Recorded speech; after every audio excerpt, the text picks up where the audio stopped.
reviewing the first appearance of Silver Sable.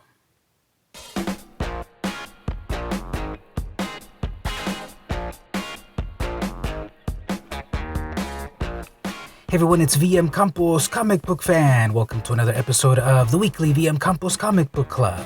This is the series where I review a comic book, new or old, from my collection. This week I've got the first appearance of Silver Sable.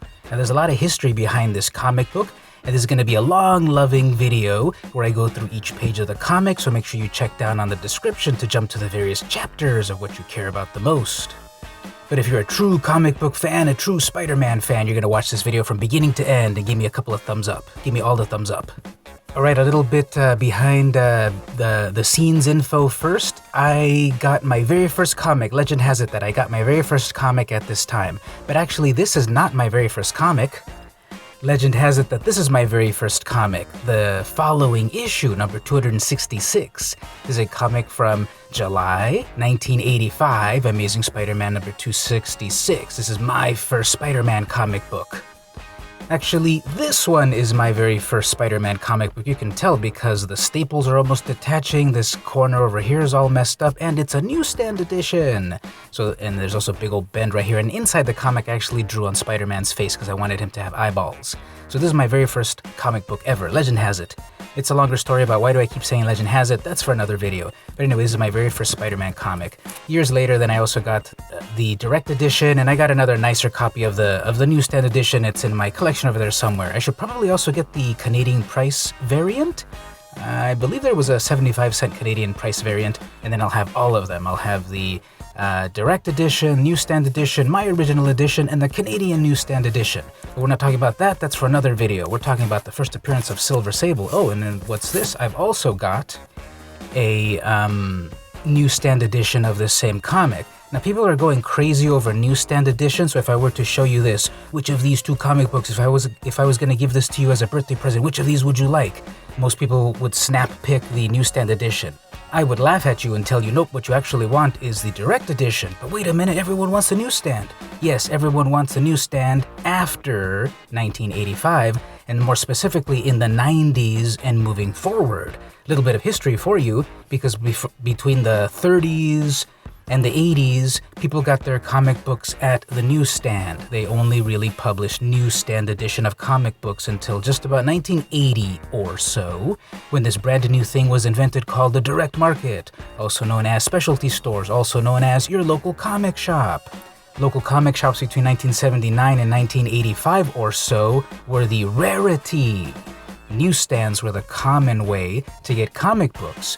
So, here's a pro tip. If you ever see some old comics between 1979 and 1985, direct edition, those are the ones you want. Those are the valuable ones. Those are the more rare ones. The newsstand editions are the more common ones. 1985 is approximately the point where things started to shift.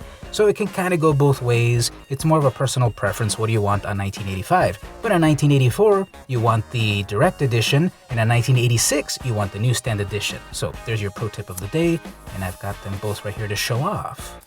And I've got the second print reprint.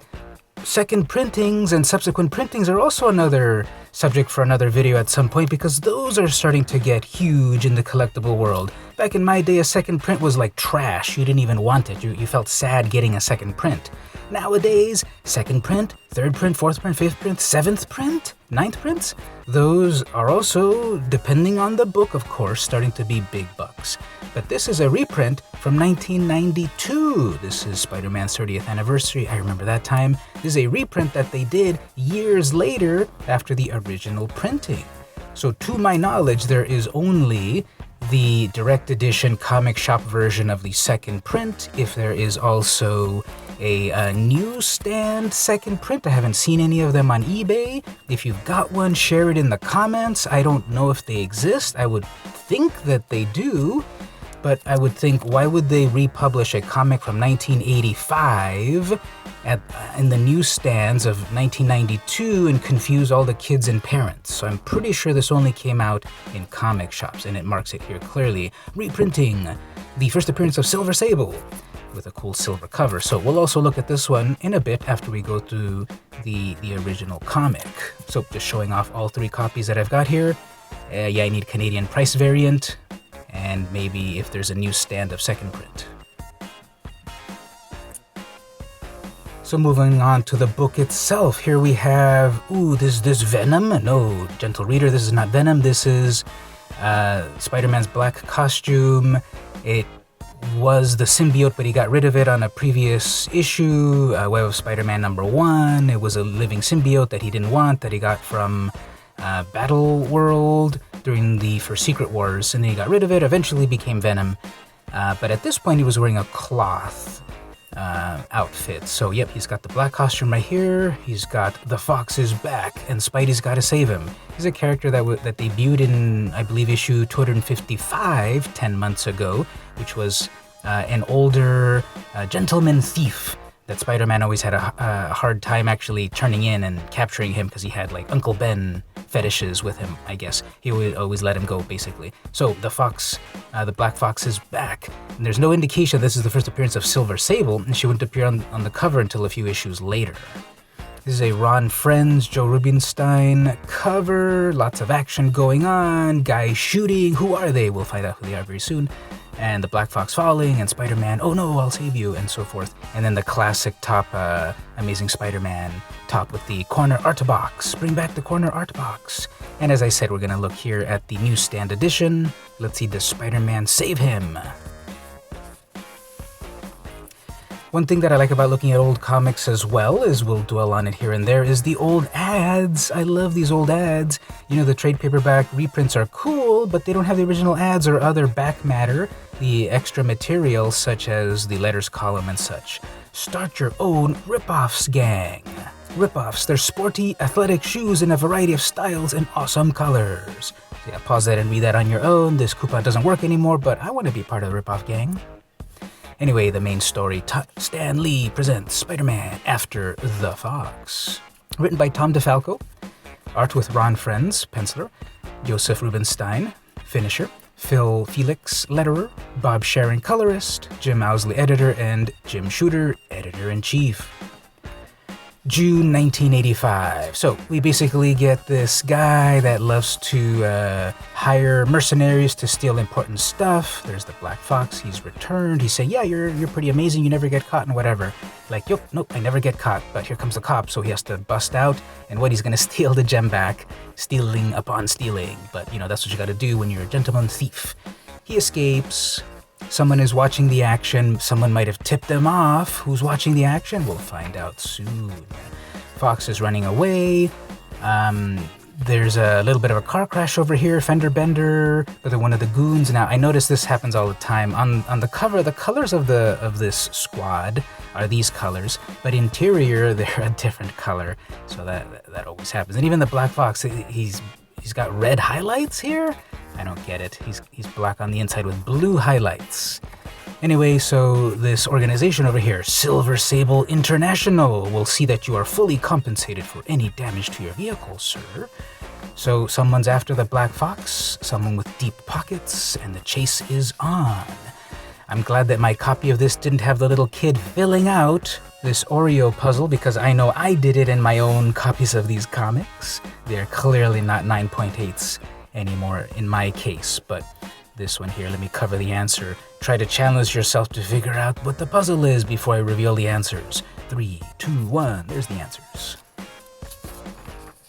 Fun fact, did you know that Nabisco stands for the National Biscuit Company? Now you do.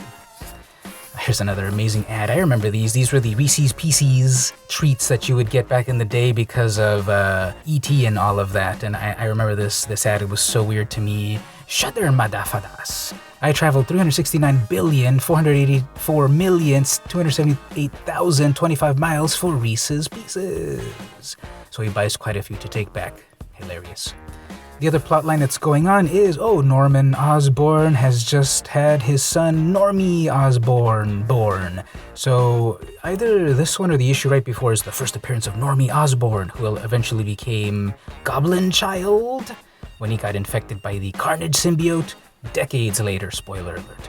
But anyway, there's Norman, there's Liz, there's Mary Jane Watson. This was before the marriage to Peter Parker, and some of you that are younger don't even know that they were ever married, but yeah, back in my day, they were married. But back in this day, they were still just kind of dating and flirting and stuff, and will they, won't she, and all of that. To be honest, I don't love Mary Jane's hair at that point. Eventually, it really got glamorous, especially in the 80s and 90s when Todd McFarlane started to draw her.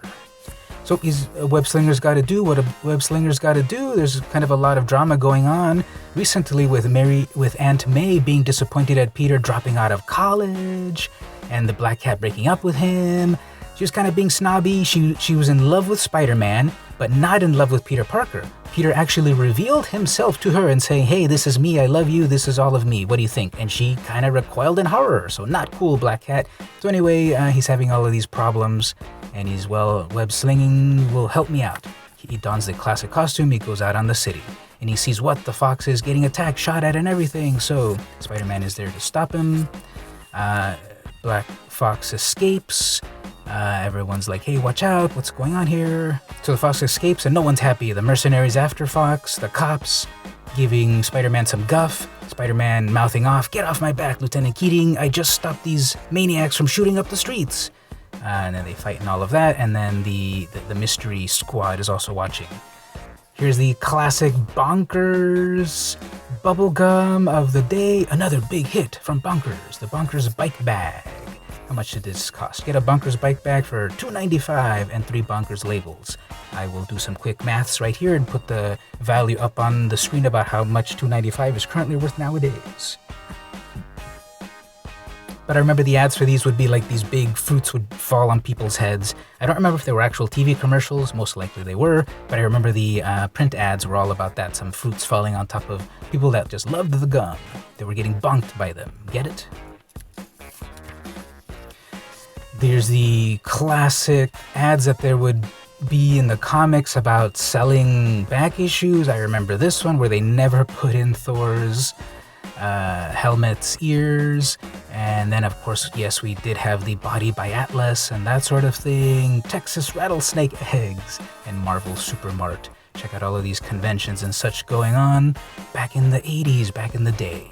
Alright, so we switch the plot over to Silver Sable headquarters where we meet Silver Sable.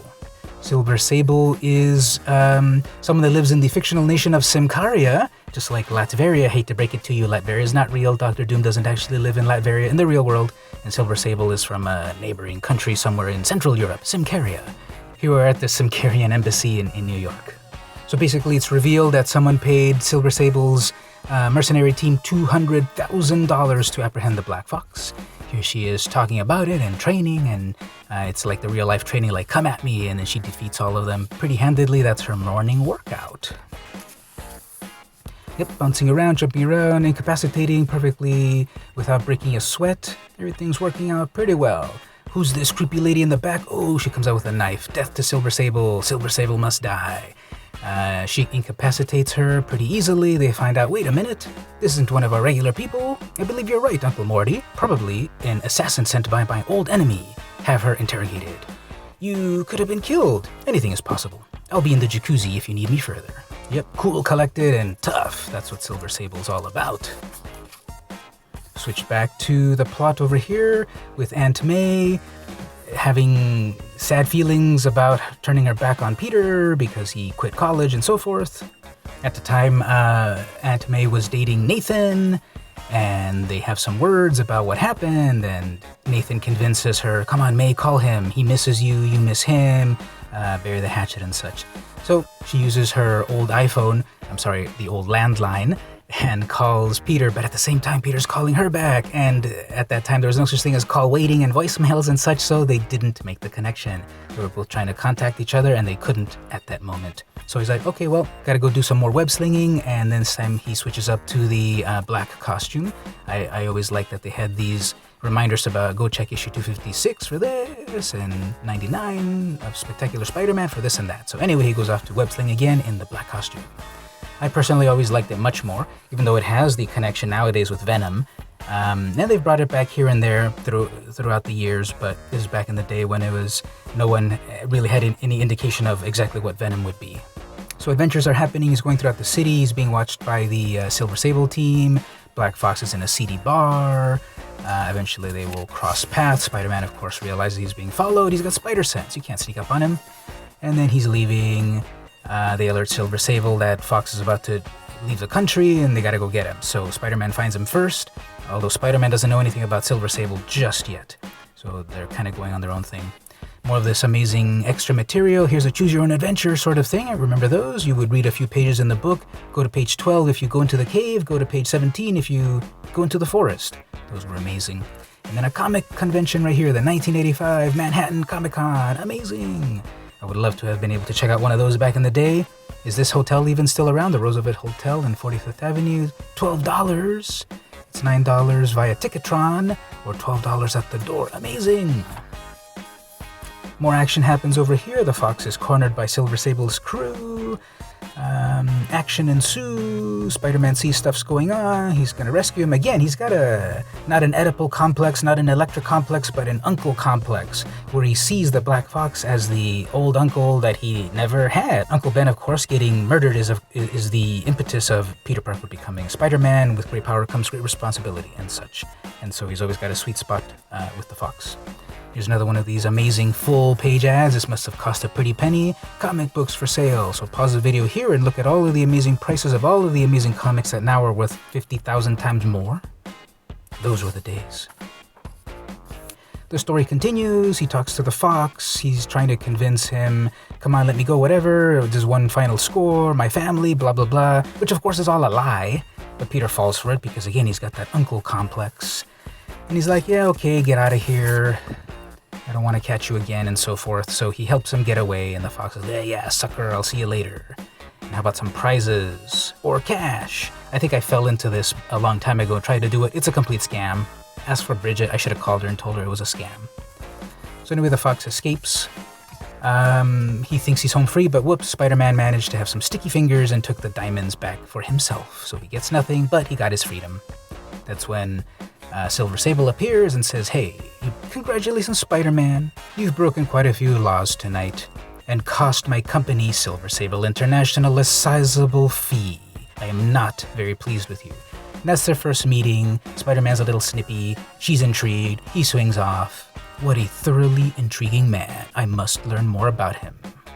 We have the amazing bullpen bulletins, the hype box, the checklist, all the comics that are coming soon, the editorial from the current editor-in-chief, Jim Shooter. Amazing to see what comics were also coming out at this time. Some of them continued, of course, to the future. Some of them went completely extinct. But continuing on the story, we get a nice bow on it all. We get Peter going to visit Aunt May and to tie up the loose ends. Hello, Aunt May. I've missed you. Peter, I've missed you too. That's kind of getting me in the feels, like really seeing this story from 35 years ago that it's all a self-contained book. You don't really need to know anything before or after this. This is one self-contained book. There's a little bit of history with the Black Fox and what's going on with Peter and Aunt May, but I enjoy the classic style of comics where you could get everything you needed in one comic book, because they would assume that a kid would get this off the newsstand and maybe not the previous or subsequent issues, and this was a complete story. Back before the mega crossovers, it did start with, Contest of Champions or Secret Wars and all of that. And now it's de facto that every year we've got these huge crossovers that you need to read every dozen or more issues. But back in the day, it was a self-contained story beginning to end. And even though we would be back on the next issue, 266, this is a good conclusion to this particular issue. And it doesn't have to beat you over the head with everything that happened. As a matter of fact, the very next issue doesn't even really pick up on that storyline. It's more about Peter being single and all of this stuff. This is just another self-contained story. It's much sillier than this one, but I like it that this is completely self-contained. And then, of course, nothing beats the letters column from back in the old days. You can see in some of the early Marvel books, George R.R. Martin writing into the various comic books. You can see the creators nowadays that they also wrote in during those times, and I never got a letter published in any comic back in the day, although, fun fact, I do have a letter published in Paper Girls number 15, published by Image within the last 5 years. Go look it up and I'll sign it for you if you want. But it's always cool to look at these old letters columns from a bygone time where they would put their original address so you can become pen pals. Write to someone here, tell them VmCampo sent you. And then the ending over here, subscriptions. Let's see here. The special 1984 price still lasts until 1985. 12 issues for $6 over the regular $7.80 price. Even more deals over here if you act fast. And then some of the comics for sale here is subscriptions are Alpha Flight, Amazing Spider-Man, Avengers, Thor. Okay, now we've got the special prices of Marvel Age, $4, Conan the King, $10, Savage Sword of Conan, $17. I believe that was a bi-monthly magazine for mature readers. And then we have Star Comics, the younger imprint where we had a variety of young comic books for young readers. We had Ewoks, Fraggle Rock, Get Along Gang, Heathcliff, Planet Terry, Wally the Wizard, Strawberry Shortcake, Muppet Babies, Top Dog, Royal Roy, Peter Porker, The Spectacular Spider-Ham, and more that would come in this Star lineup. Those were the days. And then at the back we've got the Noxema Acne 12 acne medication, really targeting the right target audience. And that's what you've got to do in marketing, publish your ads in the right place for the most people to actually reach it. And that was the first appearance of Silver Sable in Amazing Spider-Man number 265, 1985. But wait, let's compare the reprint that was published in 1992 and see any differences. First of all, of course, we see some beautiful silver ink reminding us that we are in the 90s, and if it didn't have silver ink or a hologram or a wraparound cover or a gatefold cover or die cut or prismatic holograms, then it might not have actually been a comic book in the 90s. So once again, this has got in the corner reprinting Silver Sable's first appearance. It's got the original copyright at the top here, 1985. The price, 65 cents in the original, $1.25 in the 90s. Corner box looks very similar, still Comic Code approved. This UPC symbol, well, this is denoting it's a newsstand. This is denoting it's a comic shop version. And this was at the time that it was Spider-Man's 30th anniversary. It's hard for me to believe that now we're getting to the 60th anniversary of Spider-Man. I still have this 30th anniversary burned into my mind. And then, of course, 5 years before this, in '88, is when we had the debut of Venom, which I have, of course. And what's different is the colorization. We've got blue here, blue here, blue here, correctly colored costume for the actual characters. We've got the purple and the orange rather than the purple and the purple, and we've got blue highlights rather than the red highlights. So they fixed that. My version over here has a little bit of a damage in the color, whereas this one got fixed as well. And it must have been part of the original art, because in this contemporary direct edition, it's also got that little stain or damage of color break right there. So we'll look at it briefly through all of the insides. Okay, here we go. We've got, first of all, a different sort of ad here. Instead of the ripoff gang, we've got an ad for Encino Man with Brendan Fraser and Pauly Shore, where the Stone Age meets the Rock Age, a chillin' new comedy in full Neander vision, thawing this summer at a theater near you. Amazing, really fun movie as well.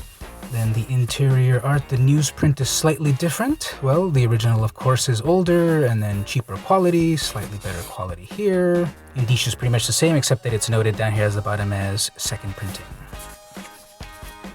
This should all be just about the same, so I'll just kind of skip around until we get to something different.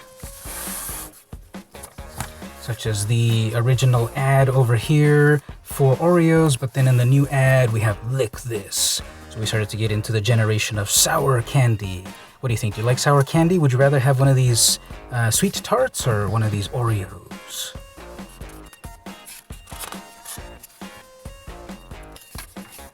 And then in the original we had the Reese's Pieces, and then we have here, It's a Hit, the extra inning Super Nintendo game. I was never into Super Nintendo sports games, but I was into the Super Nintendo, so this is a very cool ad from my youth, back when Sony was doing games for Nintendo before Nintendo stabbed them in the back. That's a longer story for you to look up one day.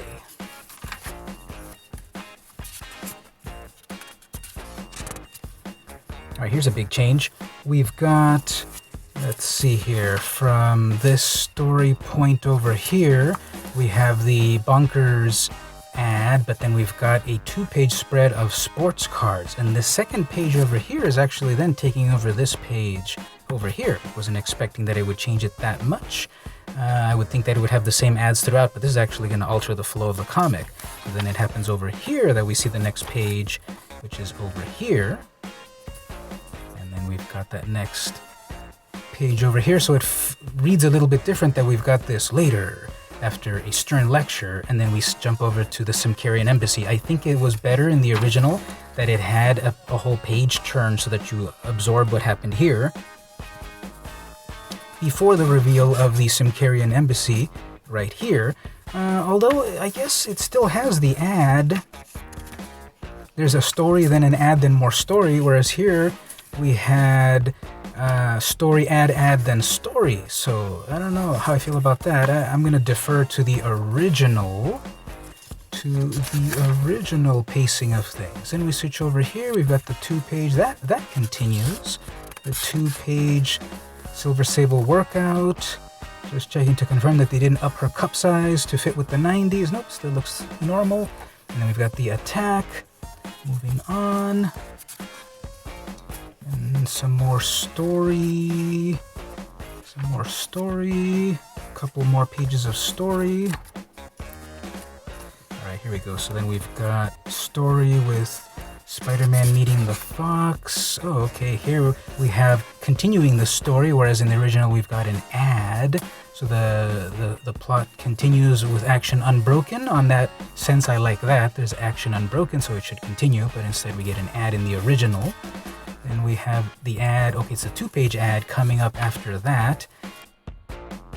So then we have the story plus an ad. So okay, we're breaking it up with this classic Marvel Master Vision. Call this number to play this ultimate trivia game with like $5 a minute. Play fair. If you're under 18, get your parents' permission. Limit 4 calls per week per household, because this was hella expensive and it was causing families to break up because of how expensive it was. So anyway, we proceed after that. We get the next story points here. Those story points add up. Okay, so they are kind of changing things up a little bit, but still, overall, the flow of things is still happening. A couple of plot points shuffled around here and there, which is not so bad. Here we have the prizes or cash, and here we have a limited edition Fleer Rookie Sensations promo sheet. Here's how to get yours. Another baseball card type of ad. Continuing the story, Super Smash TV for the Super Nintendo, which was not as violent as the original arcade game, I must say.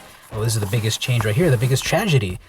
They removed that, the bullpen bulletins, that the hype box and all of that. It would have been amazing if they replaced it with what was going on in 1992 versus 1985. So Smash TV ad. We get the ending conclusion there with Silver Sable.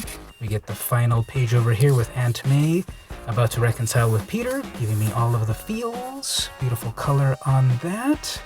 Definitely higher quality. That yellow looks way better than that. That's supposed to be yellow too, but it's just got so much bleed into the lower quality paper.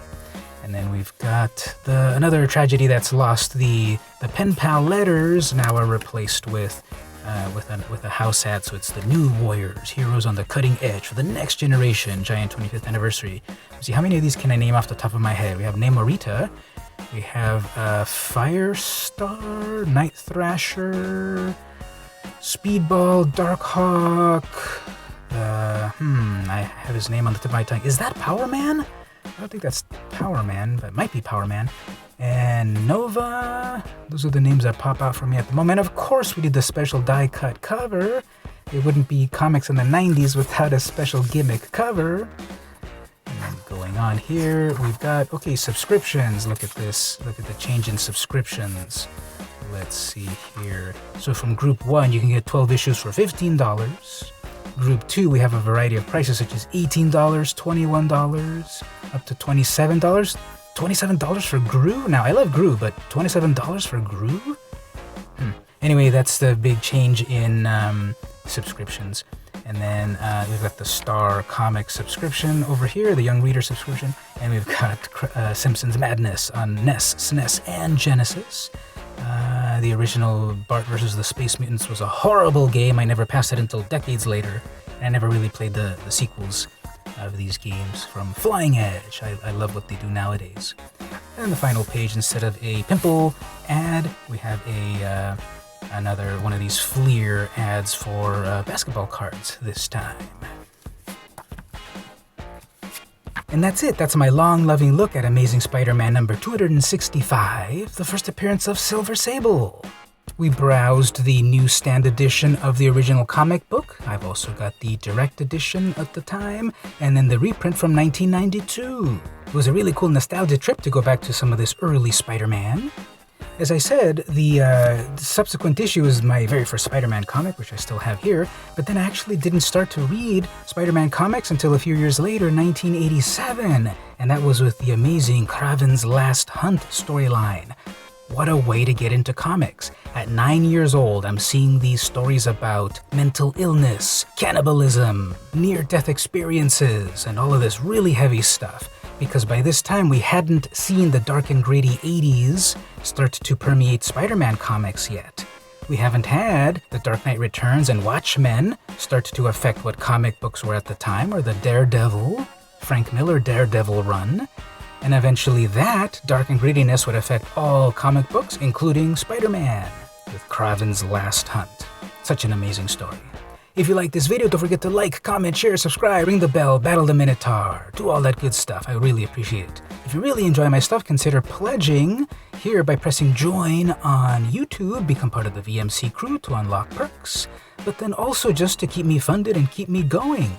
It takes time and effort and funds to keep all of these amazing videos coming out on a regular basis. I love comics and I love sharing about comics, and if you love comics too, consider pressing join here on YouTube. Or perhaps on the Patreon if you're more into Patreon, patreon.com/VmCampos. Come back every single week for new comic book stuff. I've got the monthly hauls, I've got giveaways, all that good stuff regarding comic books. I'm gonna start selling some stuff over at Whatnot app, VmCampos. I'll be selling good comics at good deals. This has been the weekly VmCampos Comic Book Club, and I'll see you next time.